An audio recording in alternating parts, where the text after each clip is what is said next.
Power used to be measured by land, by how much territory you controlled, by how many soldiers stood at your borders. But modern power is different. Today, power is measured by how fast you can reach anywhere on Earth and dominate it. No weapon represents that reality more clearly than an aircraft carrier. An aircraft carrier is not just a ship. It is not just a runway at sea.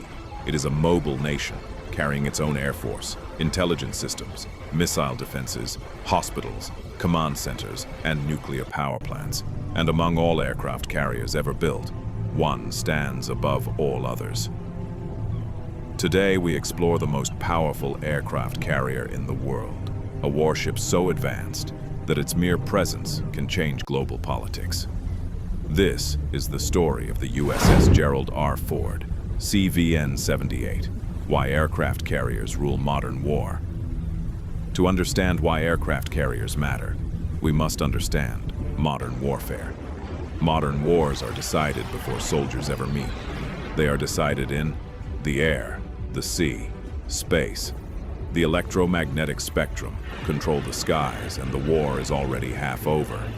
Aircraft carriers allow a country to launch air strikes without using foreign bases, control sea lanes, enforce no-fly zones, provide air support anywhere on Earth.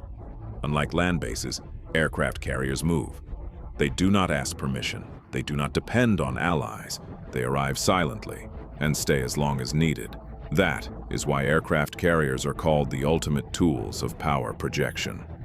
The birth of the Ford class. By the early 2000s, the U.S. Navy realized something critical. Its legendary Nimitz-class carriers, while powerful, were reaching their limits.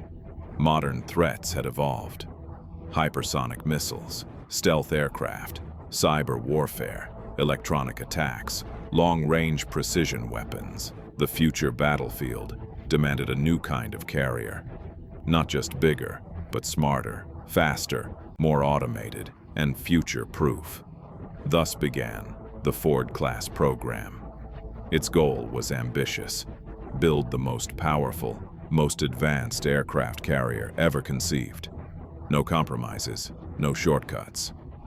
The USS Gerald R. Ford. Overview. The USS Gerald R. Ford is the lead ship of the Ford class. Named after the 38th President of the United States, it represents a generational leap in naval warfare. Basic facts. Length, 333 meters. Flight deck, 4.5 acres. Displacement, 100,000 plus tons. Crew, 4,500 personnel. Aircraft capacity, 75 to 90 aircraft. This makes it one of the largest moving objects ever built by humans, but size alone does not make it powerful. Technology does. Nuclear heart, unlimited endurance. At the core of the USS Gerald R. Ford are two advanced nuclear reactors.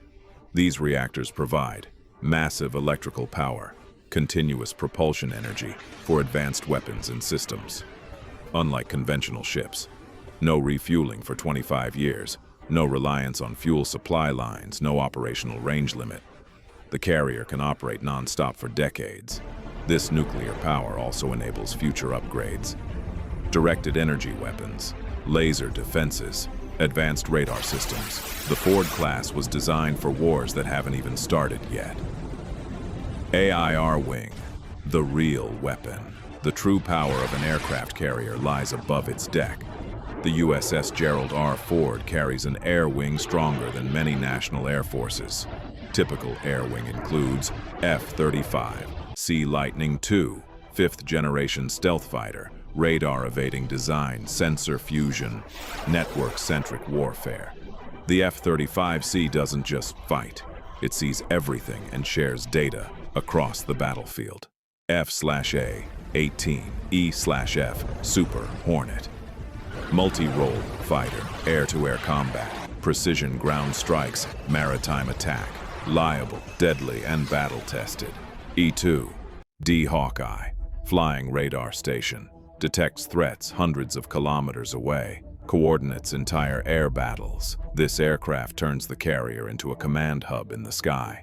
EA-18G Growler, electronic warfare aircraft, jams enemy radars, disrupts communications, blinds air defense systems. Modern wars are won electronically, and the Growler dominates that domain.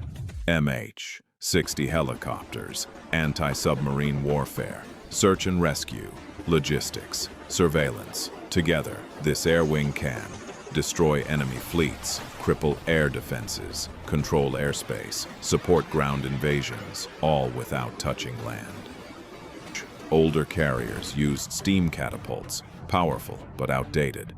The Ford class introduced EMALS, electromagnetic aircraft launch system. This system uses electromagnetic force, launches aircraft more smoothly, reduces wear on airframes, handles heavier and lighter aircraft. Most importantly, higher sortie rate. That means more aircraft launched, more missions per day, faster combat response. In war, speed is everything. Landing on a carrier is one of the hardest tasks in aviation. The Ford class uses Advanced Arresting Gear, AAG. Benefits: more precise landings, safer recovery, supports future aircraft designs, reduced maintenance. This system prepares the carrier for next-generation drones, autonomous aircraft, heavier strike platforms, automation, and smart design. One hidden strength of the USS Gerald R. Ford is automation. Advanced systems reduce crew workload. Automated weapons elevators, digital control systems, smart maintenance monitoring result. Smaller crew than older carriers. Faster operations, lower long-term costs. The ship thinks before humans even react. An aircraft carrier is never alone. It sails as part of a carrier strike group. Protection includes Aegis destroyers, guided missile cruisers, nuclear submarines, surveillance aircraft, satellite coverage. Defense layers include missile interception, radar tracking, electronic warfare, close-in weapon systems. Any threat is detected long before it gets close. Command, control, and information. War. The USS Gerald R. Ford is a floating command center. It integrates satellite intelligence, air battle management, naval coordination, cyber operations. Information flows instantly between aircraft, ships, space assets, ground forces. Modern war is about data dominance, and the Ford class owns the network. Comparison with other carriers. Other nations have powerful carriers. China, Fuji and advanced, but no nuclear power, limited combat experience. UK, Queen Elizabeth class modern design, but smaller air wing conventional power. France, Charles de Gaulle, nuclear powered, but smaller, limited sortie rate. Cost of dominance. The USS Gerald R. Ford cost over $13 billion. Critics call it expensive. Supporters call it necessary. The reality: one carrier replaces multiple land bases, provides unmatched flexibility, projects power without occupation. In modern geopolitics, flexibility is priceless. The future of war at sea. The Ford class is designed for drone warfare, AI-assisted combat, directed energy weapons, hypersonic threats. It is not just built for today's war, but for wars decades into the future. The ultimate warship. The USS Gerald R. Ford is not just the most powerful aircraft carrier, it is the most powerful warship ever built. A symbol of technological dominance, strategic reach, military evolution. In a world where seconds matter and distance means nothing, this floating superpower defines the balance of global force. Nations may rise, borders may change, but as long as aircraft carriers rule the sea, power will always move with the wind, the waves, and the sky. If this video impressed you, imagine what's coming next. Subscribe now and don't miss it.